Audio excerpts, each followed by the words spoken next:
Dear church, let's talk about the Bible and science. Hello, welcome to the Dear Church podcast. I'm your host, Chris McCurley, and I'm joined by a couple of, I would say regulars now on the podcast. Dr. Justin Rogers, Dr. Joe Deweese are with me all the way from Henderson, Tennessee, only about an hour and a half here from Dixon. But you guys have been on the show recently, and it was always in the plan to get you back on together because I'm really interested in this class that you guys are doing at Freed. And I wanted you to come on and kind of talk about that because I feel like that there's this kind of false dichotomy in the world today that, you either believe in science or you have faith in God, and it's one or the other, but the two cannot be fused together. And I know that's kind of the premise or the basis of this class at Freed Hardeman. So, hey, before we jump in, though, for those who are just tuning in that maybe don't know you guys, both of you kind of introduce yourselves, tell us what you do there at Freed, maybe even a little bit about your families. I'm Justin Rogers. I'm the Dean of the College of Biblical Studies, and my degree is from Hebrew Union College in Hebraic and Cognate Studies.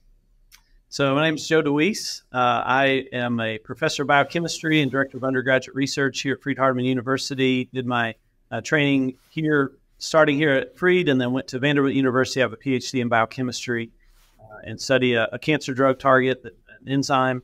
Do a little research on that, teach here as well. And just excited about evidences and apologetics, and excited to get to work with Justin on some things that we get to do here. Yeah, two guys that I consider very good friends and mentors and kind of heroes of mine. So I appreciate you all being on here because I just really like picking your brain because both of you have good brains. I don't have one, and so I'm hoping that you can help me to kind of wrap my mind around all of this. So any chance I get to get you on the podcast, I'm always appreciative. So tell us a little bit about this course. How did it come about, and kind of what is the nuts and bolts of it? I don't remember how many years ago it was, Justin, but you said, hey, I have this idea for a course. Yeah. I use that as a recruiting tool to try to get Joe here. He said, we really need to do a course on Bible and science together. Right. And, at the time, I was living in Dixon and teaching in Nashville. And so fast forward a few years later, I get here, and he said, hey, you remember that course I was talking about? Let's figure out a way to do that. And so what we wanted to do is really bring together Bible and science. So there's a history of that here at Freed Hardeman. So we've taught for a number of years courses in Christian evidences. There's a course in biology called Concepts of Origins, taught by Dr. Paul Fader, that deals with this topic very intentionally. But we saw a need for something that just really tries to take a look at Bible and science and understand them together, especially as you interpret Genesis.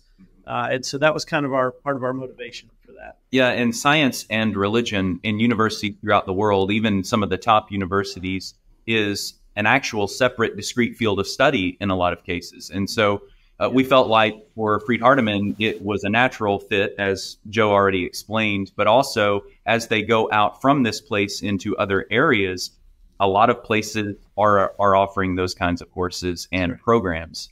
That's right. Yeah, so Justin, you are the reason why we lost Joe from Dixon and Walnut Street. Is that what we're saying? Yeah, well, part of it, yeah. We sure miss Joe for our viewers and listeners. Joe and his wife Liz were in Dixon for many years and at Walnut Street for many years, and miss him. Liz is still on staff here. She just drives back and forth once a week and takes care of the books and things here. But yeah, so. So tell us some of the things that you are approaching in the course. Like what do you get into? So we designed this is a spring semester course for us right now. It takes place, it's usually Tuesday, Thursday is what we've done so far. So it's basically an hour and 20 minutes twice a week. And what we've tried to do is dive into topics that we think are relevant to the discussion of interpreting Genesis, but also understanding it in light of modern scientific evidence and trying to think through those questions critically. So we dealt with origin of the universe. We dealt with the existence of God. We dealt with things like the fall and the flood. We talked about evolution. We talked about creation and intelligent design, and tried to put some context around each of these topics as it relates to our understanding of Genesis and our understanding of origins broadly. Yeah. We also talked about the problem of evil. That's right. And how to talk to somebody who may say, well, I don't believe in God because of science. So we had some courses on kind of just how do you approach somebody with whom you disagree and have a decent conversation where you're not sacrificing anything that you believe, but at the same time, you're not pushing other people away. Yeah, so it sounds like it's a not just informative, but also very practical, maybe an application and everything. We hope so. It may not hope that way. Well, we did pretty intentional at the end of the course, spend a couple of weeks just talking about how to talk about this, and we brought in folks. So you're my good friend Steve Moore. You know Steve. Steve one day flew into Jackson. I went and picked him up. He came and talked to our class about, he uses, for instance, from the book Tactics by Gregory Kukl. He uses that approach in kind of talking about or dialoguing about matters of faith with people he's working with or interacts with. And we just talked about what that could look like for our students as they interact with coworkers and friends and family members around some of these issues. Yeah. Do you get a good response from the students? Like, is it pretty full classes every spring semester? Well, we've offered it once, and it was thankfully not full this first time. That gave us some room to kind of grow and to breathe a little bit. And being a smaller group, it was really it was much more interactive.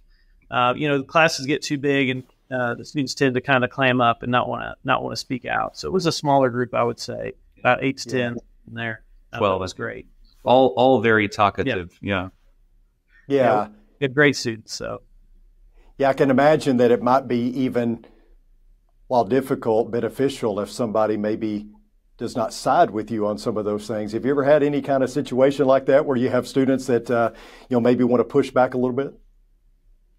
Well, we opened ourselves to that and offered to the students, hey, we're open to discussion here and debate. And we did try to do that some, hey, what about this? Think about this type of discussions, trying to, give the other side what it might sound like to come from that other perspective.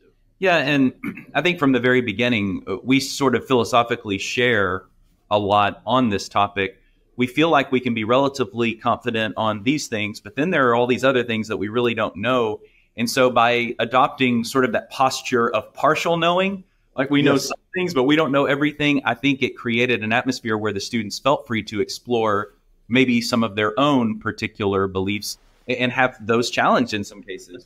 Yeah. Do you feel like that the question of evil is probably the biggest question surrounding the science? I say this because this is how the world presented science versus faith when it's not really that. Do you think that's kind of the biggest question associated, with this whole course? Do you think a lot of people have trouble buying into the faith side because of the moral dilemma? Definitely, when you talk about the existence of God, that's one of the biggest questions. There are other questions on other specific kind of subtopics, but when you're talking about just the existence of God, one of the biggest questions is, why is there evil? We try to break that out into natural evil, evil based upon the decisions of people. There's different forms of what we might call evil, whether it's an earthquake or a tornado or a hurricane, or it's animals preying upon each other, or it's humans doing things one way. We try to break it out into some different categories, kind of think about what does it mean to call those different things evil, and is that really inconsistent with the loving God? Yeah, that's right. And one of the things that we found too, we just kind of polled the students, why do you believe in God? Because all of them were theists. Why do you believe in God? And they all, interestingly enough, cited the moral argument as the most compelling for them personally.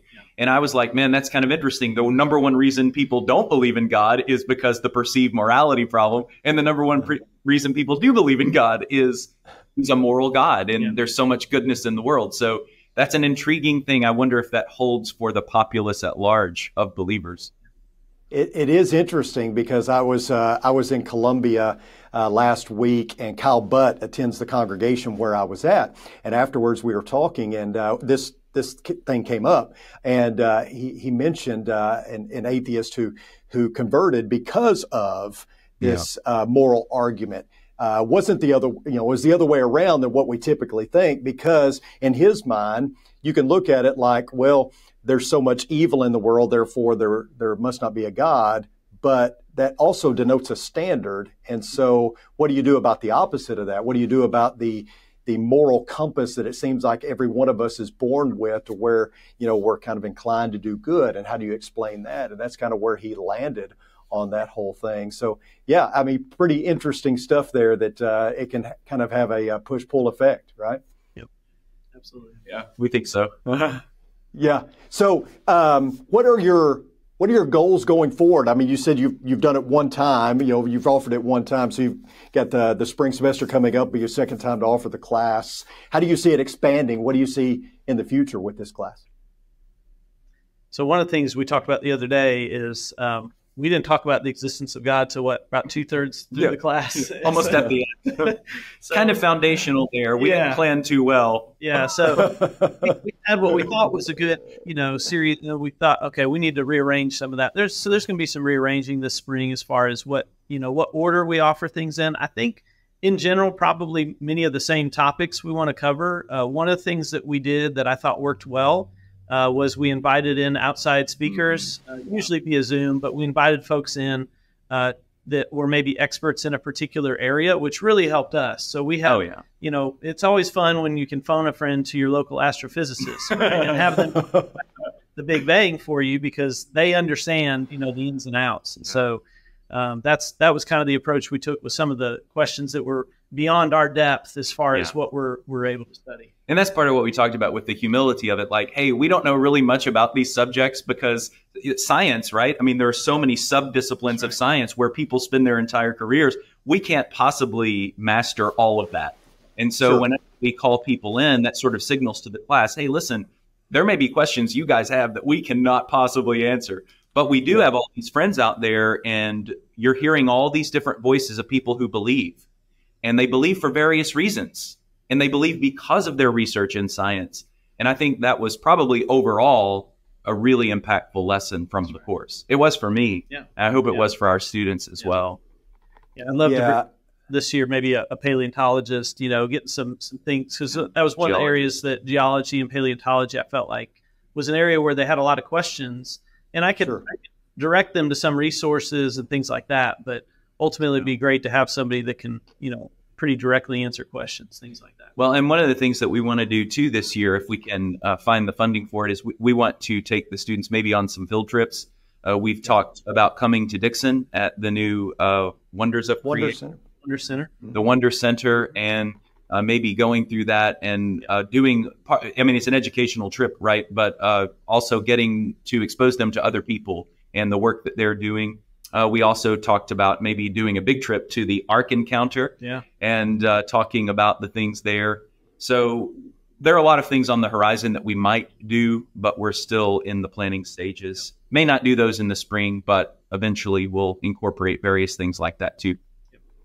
Yeah, it's a big ball of wax, and I know you don't have, but a limited time to approach it all. But, we tend to focus on the major separation. Science, faith, but there's that middle ground, so to speak, where you have theistic evolutionists, or the melding of those two. Is that anywhere on the radar when you talk about these things? Is those who try to infuse the two, maybe a literal interpretation of Genesis versus a figurative, and those kind of things? Yeah, we talk about those things. We, kind of on the other side of that is the intelligent design, which you can be an intelligent design person and not really even believe anything about the Bible. So we kind of do talk about those middle grounds and whether or not those compromises are really compromises or not. And then we do talk about the interpretation of Genesis. Is it historical? Is it simply ancient Near Eastern mythology? That's where more of my background comes into play whenever we get into those conversations. But yeah, we expose the students to the full gamut of things that they might hear on the internet. As far as we can tell, because we're always keeping what's on the internet too. That's right. Right. And we want them to understand what are some of the current discussions going on out there amongst, scholarship, things like that. And right now, frankly, it's very, very popular among Christians to take that ground of, well, maybe God used evolution to bring about all the life that we have today. And maybe that's just the best explanation. And so we like to try to maybe push back against that a little bit and offer that that's ceding a lot of ground to science that maybe science doesn't deserve. And so we have to recognize what are those boundaries and how far are we willing to go in kind of giving up ground, so to speak, there. And what is that? And is it necessary, right? As a believer, do I need to give that up? Do I need to let that go? And so that's something that we've really tried to kind of dig in a bit. I would say most of the students we have are a little bit more knowledgeable on science than the average population. But a lot of people think, well, scientists pretty much all agree on this, like evolution and the way it happened and all. That's pretty much definitively agreed upon. But there are lots of different interpretations of the Bible. And so that gives people the impression is the Bible, there's wiggle room to find alternative views. But with science, you really got to stick to this view. What we're able to show from credible science and scientists is there's actually quite a lot of disagreement in the scientific community about evolution, whether or not it's legitimate, and if so, how it actually happened. And so what we end up doing is sowing seeds of more confusion in the field of science and maybe greater clarity in the field of Scripture. Yeah, and I think that's a natural byproduct because like you said, and Chris, even the way you phrased it, it can appear like science is this thing over here and it's just got everything figured out. And that's really not the case. And I like to consider that if Romans 1 and verse 20 is correct, and I believe it is, that the world and the universe give evidence of God and his divine attributes, then I'm not afraid of what science will find. Because in evidence, God has sovereignty over all of it. And so whatever is found ultimately is going to be consistent with him. It's just a matter of our worldview interpretation, right? What lenses are we wearing to interpret that data? And that's what we like to help the students see is that we've got the same data, but we can interpret it in more than one way. What does that look like in that interpretation process to look at, we have all these creatures out here that share different DNA sequences. Does that mean they all evolved from a common ancestor? Or does it mean that they are designed to live in the same world and need some of the same features? And therefore, we're designed with some of those same features in them that look alike, but yet it's not because they evolved from one another. Yeah. Yeah, I love that because if I hear you correctly, you're saying we're trying to let Scripture and faith inform our view of the world and science complementing that. That's because, right. I mean, you just mentioned it. We tend to think that science is all factual based, but I mean, evolutionary theory is a theory, and yet it's often presented as absolute fact. I mean, you watch these, I'm sure you've pointed this out to your students, but you watch these documentaries on National Geographic Channel or any of these other, and it's just a foregone conclusion when they say, well, 65 million years ago, and they just present it as it's absolute fact. That's right. The fossil record and all these kind of things. And when it's all based on a theory that, has been accepted because they don't want to accept the alternative. But isn't this about accepting or at least evaluating all of the evidence? I tell our folks at Walnut Street that Jesus never said to have blind faith. God never expected you to have blind faith. In fact, that's an oxymoron, is that Jesus always said, consider the evidence. Just consider the evidence. And science is supposed to do that as well. So is that not what you guys are doing, is just presenting the evidence? Well, we're presenting the evidence and we're offering a framework of interpretation because the facts, facts are just facts, but the paradigm or the framework that you interpret those facts through, it's really going to shape how you view what's possible in that space, so to speak. And so, all of the modern textbooks, the documentaries, the news, Time, News, all these magazines, they're all going to write from this one perspective, right? And this perspective is the paradigm that says the earth is ancient, life evolved through a long grand staircase of events, the origin of the universe was a singular event with this big bang and no outside influence, that life could arise on its own and so forth. And so all of those things are assumed to be true. And so whatever evidence is there is interpreted in light of that. And what we're asking the students to do is back up a step and say, wait a second, what's the difference between the facts and the interpretation of those facts? Yeah. So the facts are, let's say we have these fossils, they're at this layer, they have these other fossils around them, this is the type of rock they were found in.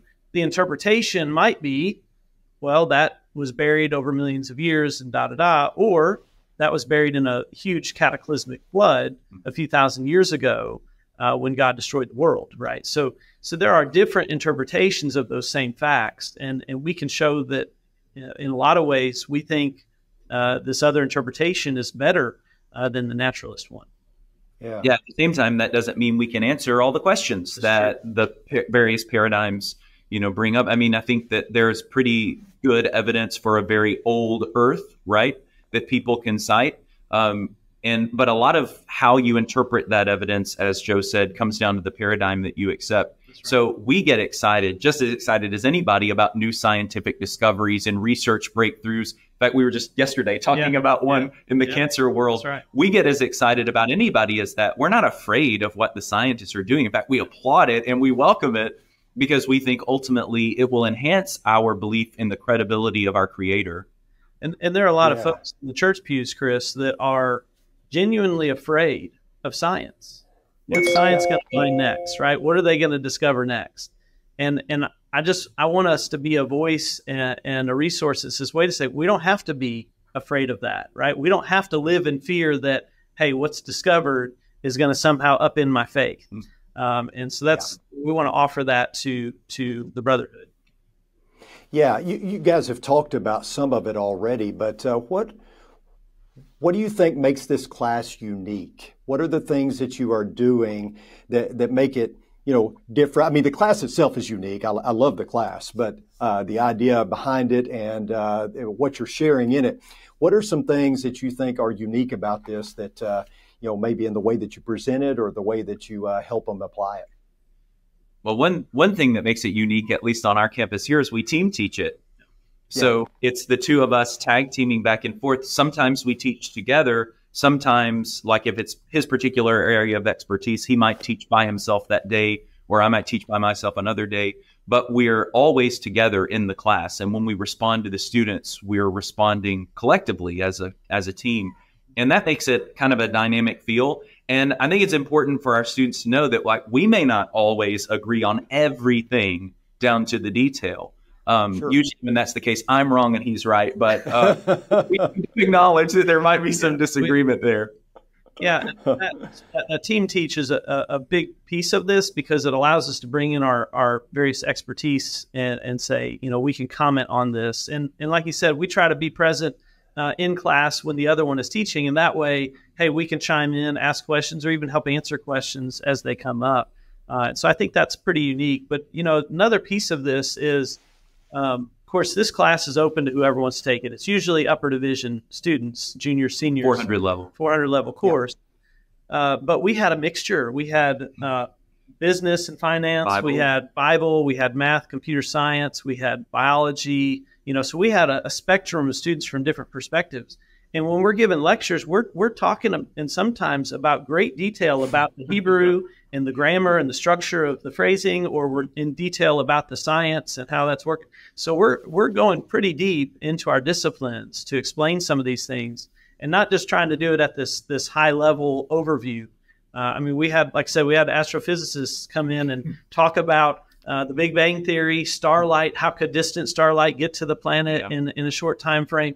Things like this that are beyond our training, but we can ask this of them and they can break it down, try to help us understand it, and put it in a context that makes sense. Yeah, I think you just answered my next question, which is, have you guys felt like, wow, this is a growth experience for me as well, and I've learned some things that maybe I didn't consider before? Yeah, one of the things that we just finished, the congregation where I work in Lexington, Tennessee, we just did on Sunday nights in September a Bible and science conversation where the two of us were on stage just kind of talking back and forth about a lot of these questions. And it's probably the best received thing I've ever done at that congregation anyway. And people are like, hey, less of you, more of that guy, right? I'm like, thanks a lot. Yeah, I appreciate that. But that's something that we've been able to do, kind of take the show on the road, so to speak, and to communicate maybe at a lesser level than we might in this class. Number one, because we have a whole semester, but number two, because we can demand these students take classes and read books and stuff.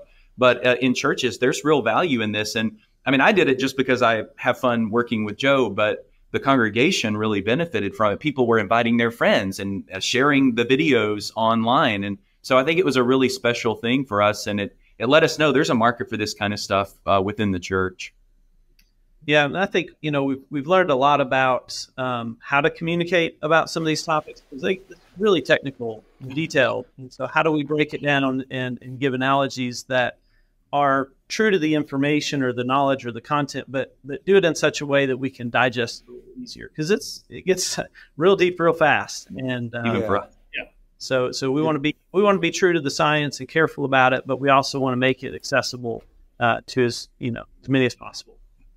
Yeah, as you're saying that, I'm sitting here thinking, I'd love to take the class. Does anybody audit the class, or is it just, is it presented online? Is there anywhere you can find, the lectures, or I guess the Lexington Church of Christ, we can look at the live stream, but is there any place that it's available? We did not record it this last. We recorded maybe a couple lectures here and there, but by and large, we did not record the whole course or make it broadcast. But we've had some interest from folks that have wanted us to do. So we'll have to talk about that, see what we want to do. Yeah, the Broad Street Church of Christ, the YouTube channel, Broad Street Church of Christ, Lexington, Tennessee, you can find the 4 lessons that we did in the month of September there. But when you're talking about the class, that's, much greater detail. A lot more topics are covered and things like that. Yeah. But you're welcome to drive up Tuesdays and Thursdays and come join us. Or fly with your friends. That's right. Just fly. Yeah. Exactly. No, I think it sounds great. I love that you're doing it. I think that, it's kind of the best of both worlds. You've got Joe here, who's more science oriented, not to say that you don't have a really good backbone in scripture. And then you've got Justin here, who's been on this podcast talking about Job. And I can see how those infuse really well together, and how you guys take each of your areas of expertise and kind of put them together. And I'm sure the finished product is really, really good. So anything else you want to share for us before we let you go? Any new exciting things coming up on the horizon? Joe, I know you're doing the cancer research. Just anything you guys want to share before we get off here? We're just, we're excited about another semester. It's about registration time. So we're going to see here soon how many students we get. But we are excited about maybe making some trips and things like that to be a part of this. And, we're going to be reaching out to friends of ours to join in the course. What we'd like to see, I think, going forward is some written resources and video resources associated with this material. And so we just ask for prayers and on that front, that we can find the time to make those things happen and make those available to people in a broader audience, so that they don't have to come and take the class. They can just maybe sit down and read or watch and enjoy it. Yeah, we've got some projects we've been discussing that will be for public consumption eventually, hopefully sooner rather than later, but we'll see about that. We also would like to do some trips, if people are interested, to places like the Ark and things like that, where we could maybe talk a little bit about the Bible and science on the way there and talk through some of the things that we see there, and involve more people from outside communities in the work that we're doing. That's right. Yeah.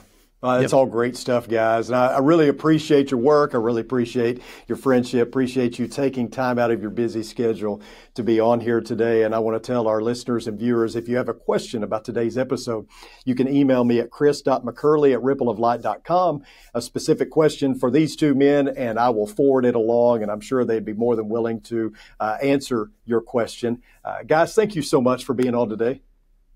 Thank you. Thanks, Chris. Thanks for having us. Appreciate it. Absolutely. And thank everyone for tuning in. Until next time, may the Lord bless you and keep you. Sincerely, Chris.